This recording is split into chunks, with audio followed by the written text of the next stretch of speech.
নমস্কার, আমার আপনজনেরা রুদ্রবার্তায় আপনাদের সকলকে স্বাগত জানাই। আমি রুদ্রপ্রসাদ ব্যানার্জি। পশ্চিমবঙ্গের প্রতিটা মানুষের মন থেকে বা ভারতবর্ষের নিউজ মিডিয়া থেকে সন্দেশখালি কি আস্তে আস্তে হারিয়ে যাচ্ছে? তাকে কি হারিয়ে দেওয়ার প্রয়াস করা হচ্ছে? কারণ সন্দেশখালির সেই মহিলাদের কাতর আর্তনাদ এবং সমবেত গণ অভ্যুত্থান এগুলো বুঝিয়ে দেয় যে সন্দেশখালি বোঝাচ্ছে বাংলার বুকে অ্যাকচুয়ালি কি হচ্ছে। তাই কি প্রশাসন থেকে শুরু করে মিডিয়া সবাই মিলে প্রয়াস করছে এবারে সন্দেশখালিকে ভোলানো? চলুন শুরু করা যাক এই মুহূর্তের রুদ্রবার্তা।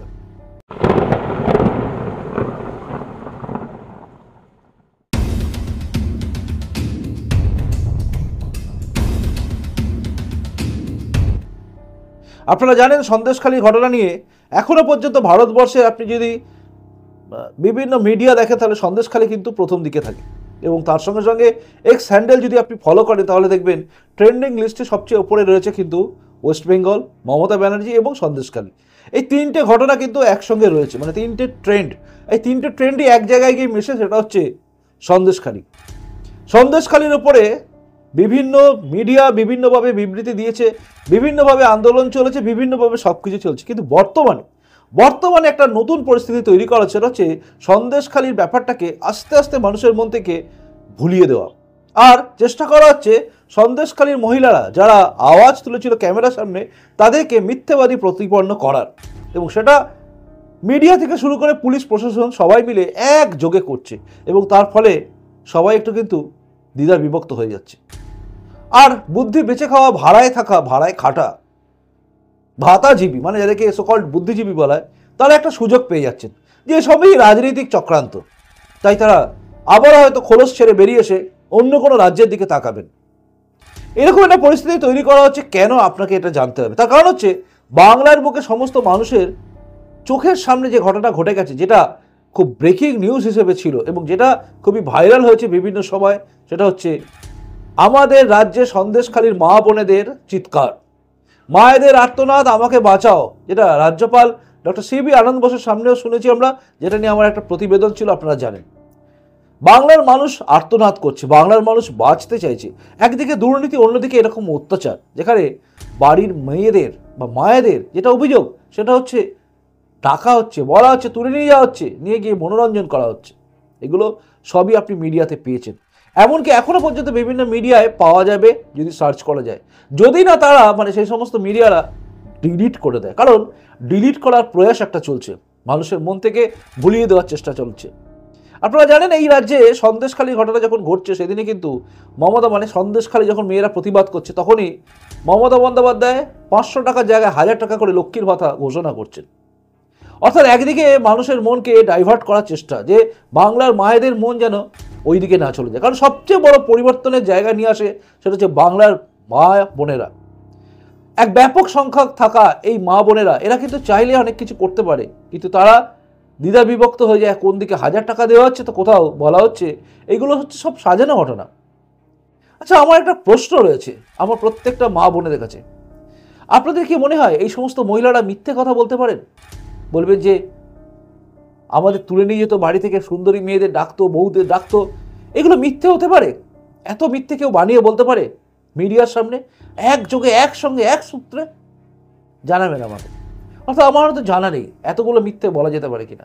144 ধারা জারি করা হয়, আদালত থেকে নির্দেশ দেওয়া হয় 144 ধারা তুলে নেওয়ার, আটকে দেওয়া হয় বিরোধী দলের লোকেদের। একদিকে সিপিএমকে আটকানোর চেষ্টা করা হয়, আর ডক্টর সুকান্ত মজুমদারকে আটকানো নিয়ে তো দেখলাম গতকাল দেখলাম যে কীভাবে ডক্টর সুকান্ত মজুমদার অসুস্থ হয়ে পড়লেন। বিজেপি রাজ্য সভাপতি, তিনি এখন নার্সিংহোমে, বেসরকারি হসপিটালে ভর্তি। যাকে দেখতে গতকাল এই রাজ্যের বিরোধী দলনেতা এবং যার দিকে তাকিয়ে আছে গোটা বাংলার জনগণ, অত্যাচারিত, নিপীড়িত, শোষিত জনগণ তাকিয়ে আছে, সে শুভেন্দু অধিকারী গিয়েছিলেন গতকাল ডক্টর সুকান্ত মজুমদারকে দেখতে এবং সেটা তিনি পোস্ট করেছেন। অর্থাৎ সবাই তাকিয়ে আছে এই সন্দেশখালিরই, এবং সন্দেশখালিতে ঢুকতে দেওয়া হচ্ছে না বিরোধী দল নেতাদের, বিরোধী দলকে। আজকে বিরোধী দল নেতা যাওয়ার কথা আছে। এই সমস্ত কিছু একটা জিনিস বুঝিয়ে দেয় যে সন্দেশখালি ঘটনা নিয়ে কিন্তু এই রাজ্যে তৃণমূল কংগ্রেস ব্যতিব্যস্ত এবং তারা বিব্রত হয়ে রয়েছে। আর এটা হওয়া স্বাভাবিক, কারণ বাংলার বুকে মহিলাদের উপর অত্যাচার করে কোনো সরকার টেকেনি। এই সরকারও টিকবে না, কিন্তু এই সরকার যে টিকতে চায় তার জন্য তারা তার সমস্ত যন্ত্রকে ইউজ করছে। পুলিশ প্রশাসন থেকে শুরু করে মিডিয়া সব জায়গায় কন্ট্রোল নেওয়ার চেষ্টা করছে এই সরকার, এবং এই সরকার মিডিয়ার গলা টিপে দেয়। কারণ আমরা যারা স্বাধীনভাবে বলি, ইউটিউবার আমাদের গলা টেপার চেষ্টা করে এই রাজ্যের সরকার পুলিশকে দিয়ে। তাই এরা চেষ্টা করবে আবারও সমস্ত জায়গায় মিডিয়াদের বন্ধ করার, অর্থাৎ যারাই বিরুদ্ধে বলবে, সন্দেশখালী নিয়ে যারাই চিন্তা করবে, যারাই বলবে তাদেরকে আটকানোর চেষ্টা করা হবে। সিপিএম আজকে চেঁচাচ্ছে, ওপর থেকে যদি সীতারাম চুরি যদি বলেন যে না চেঁচালে হবে না, আমাদের ওপরে জোট রাখতে হবে, এই রাজ্যে বিজেপির জায়গা মজবুত হয়ে যাচ্ছে। যদি তোমরা এই সন্দেশখালী নিয়ে বেশি মন্তব্য করো বা বেশি আন্দোলন করো, তাহলে মনে হয় সিপিএম ওই আন্দোলন থেকে সরে যাবে। আপনারা জানেন রাহুল গান্ধী থেকে শুরু করে সোনিয়া গান্ধী কেউই এই বিষয় নিয়ে একটা বক্তব্য করেনি, অর্থাৎ তারা পারতপক্ষে সন্দেশখালীর অত্যাচারিত মা বোনেদের পাশে নেই, বাংলার মা বোনেদের পাশে। তারা আছেন মমতা ব্যানার্জির পাশে, অর্থাৎ বাংলা তার মেয়েকে চায় বলা সেই মেয়ে যাকে হারিয়ে দিয়েছিল নন্দীগ্রাম, সেই মেয়ের পাশে রয়েছে। যে মেয়ে স্বপ্ন দেখে প্রধানমন্ত্রী হব, কিন্তু যে মেয়ে স্বপ্নে কোনোদিন ভাবেন না জয় শ্রীরাম বলার দরকার আছে, অর্থাৎ তিনি রাস্তায় গাড়ি থেকে নেমে গিয়ে প্রতিবাদ করেন জয় শ্রীরাম ধ্বনিতে, সেই মেয়ের পাশে আছে কংগ্রেস। এবং কংগ্রেস পাশে আছে বলেই আজকে কংগ্রেস যারা আন্দোলন করছে তারাও হয়তো হারিয়ে যাবে, পড়ে থাকবে শুধুমাত্র বিজেপি। তাই বিজেপিকে আটকানোর জন্য, বিজেপির যে ফল ভালো হবে তার জন্য কিন্তু মমতা বন্দ্যোপাধ্যায় তার সরকারকে দিয়ে এবং তার সরকারের সমস্ত কিছু উইংসকে দিয়ে কাজে লাগাচ্ছেন। যে করেই হোক সন্দেশখালীর অত্যাচারের গল্প যেন চুপ করে দেওয়া হয়, অর্থাৎ যারা চিৎকার করেছে তাদের মুখ যেন বন্ধ করে দেওয়া হয়, প্রমাণ করে দেওয়া হয় তারা মিথ্যে কথা বলছে।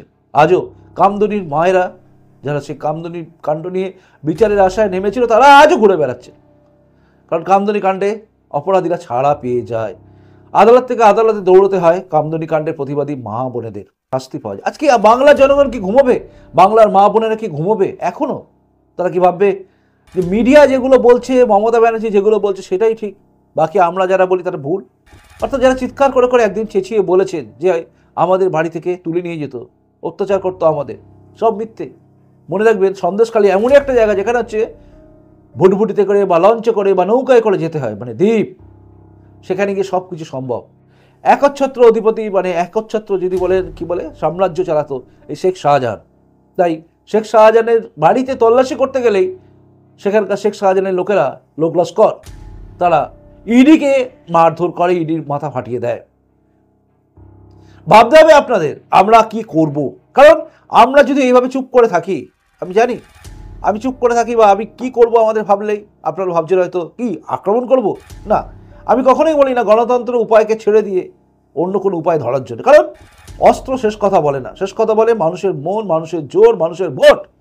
তাই ভোটের দিকে এগোতে হবে, ভোটে আমাদের বোঝাতে হবে যে আমরা সন্দেশখালীর পাশে আছি, যেটা আমি বারবার বলি সন্দেশখালীর মানুষের পাশে থাকার দরকার আছে। দেখুন আজ যদি আপনি না বোঝেন, আজ যদি আপনি সন্দেশখালীর মানুষের পাশে না দাঁড়ান, কালকে আপনার পাশে কেউ দাঁড়াবে না। কে বলতে পারে কোন দিন কোন জায়গায় আবার শেখ শাহজাহানের মতো লোক উঠে দাঁড়াবে না, কোন দিন কোন সময় রাত্রিবেলা মিটিং আছে বলে আপনার বাড়ির বউকে টেনে নিয়ে যাবে না, কে বলতে পারে? কারণ সন্দেশখালীর সে সমস্ত প্রতিবাদী মেয়েরা এই কথাই বলেছে। আদালত ছাড়া আমাদের কাছে আর বাঁচার কোনো জায়গা নেই, আদালতে দৌড়তে হয়, কলকাতা হাইকোর্টের দিকে বসে থাকতে হয়, আর লাখ লাখ টাকা খরচা করে, কোটি কোটি টাকা খরচা করে কংগ্রেসের তাবর তাবর উকিল নেতাকে নামাতে পারে তৃণমূল কংগ্রেস। তাই সব দিকে আমাদের চিন্তা হয়, ভয় হয়। অ্যাকচুয়ালি আমরা করবো কি? করতে হবে একটাই, আর সেটা হচ্ছে পাল্টে দাও, বদলে দাও, এই সরকারকে ফেলে দাও, এছাড়া কোনো উপায় নেই। কেন্দ্র সরকার কি পদক্ষেপ নিচ্ছেন সেদিকে আমাদের নজর আছে।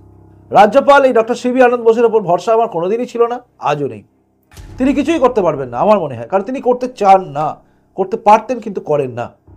আমি বিশ্বাস করি না যে ডক্টর সিবি আনন্দ বোস কোনো পদক্ষেপ নেবেন, তাতে আমাকে খারাপ ভাবুন বা ভালোই ভাবুন, কারণ তার প্রতিটা পদক্ষেপ বুঝিয়ে দিয়েছে তিনি মুখে বলেন, মানে মুখেই মানিতক জগৎ, বাইরে কিচ্ছু নেই। তাই উপায় আপনার কাছে, উপায় আমার কাছে। আমাদের চিন্তা করতে হবে, আমাদের ভাবতে হবে, সন্দেশখালীকে ভুলিয়ে দেওয়ার চেষ্টাকে আমাদের রুখতে হবে। মনের মধ্যে সন্দেশখালীকে গেঁথে নিন, আগামী দিনে বদলে দিন সরকারকে, অর্থাৎ এই সরকার থাকলে এরকমই চলবে। আর কাউকে ভোট ভাগ হতে দেবেন না, ভোটটা একদম এক জায়গায় নিয়ে আসুন। আমরা ব্লক ভোট দিতে পারি না বলে আমাদেরকে বলা হয়, মানে হিন্দুরা কোনোদিন ব্লক ভোট দিতে পারে না, এটাই সবাই ধরে, কিন্তু আমাদেরও বোঝাতে হবে যে আমরাও ইউনাইটেডলি এক জায়গায় ব্লক ভোট দিই, দরকার আছে, কারণ আমাদের অস্তিত্ব রক্ষার ব্যাপার আছে। বাংলার বুকে আমাদের সকলের অস্তিত্ব রক্ষার ব্যাপার আছে, প্রশ্নটা অস্তিত্ব রক্ষার। তাই আমাদের ভাবতে হবে, আমাদের দেখতে হবে, আমাদের জাগতে হবে। রুদ্রবার্তা মানেই হচ্ছে ভাবানোর জন্য, রুদ্রবার্তা মানেই হচ্ছে আপনাদের জাগানোর জন্য। প্রতিবেদনটা ভালো লাগলে লাইক করবেন, যদি মনে হয় শেয়ারযোগ্য শেয়ার করবেন, আর যদি মনে হয় আমার সঙ্গে আপনি একমত অবশ্যই কমেন্টস করে জানাবেন, আর যদি মনে হয় না তাও জানাবেন, কারণ আপনার মতামত বা আপনার বক্তব্যের প্রতিটা অংশ আমি খেয়াল করি, দেখি, ভাবি, বুঝি আপনারা কি চান, আপনারা কি বলতে চান, বাংলার জনগণ আজকে কি চাইছে। মাঠে ঘাটে মানুষের পাশে থাকা আমার জীবন বুঝিয়ে দেয় সাধারণ মানুষ কি চাইছে। সাধারণ মানুষ এই সরকারকে চাইছে না। এবার আপনি ভাবুন আপনি কি চাইছেন। এখনকার মতো আসি, নতুন এসে থাকলে এই চ্যানেলটা সাবস্ক্রাইব করে আমার আপনজনে তারপর যাবেন। খুব ভালো থাকুন, দেখা হচ্ছে এর পরের রুদ্রবার্তায়। নমস্কার, বন্দে মাতরম, ভারত মাতা জয় হোক, জয় হিন্দ।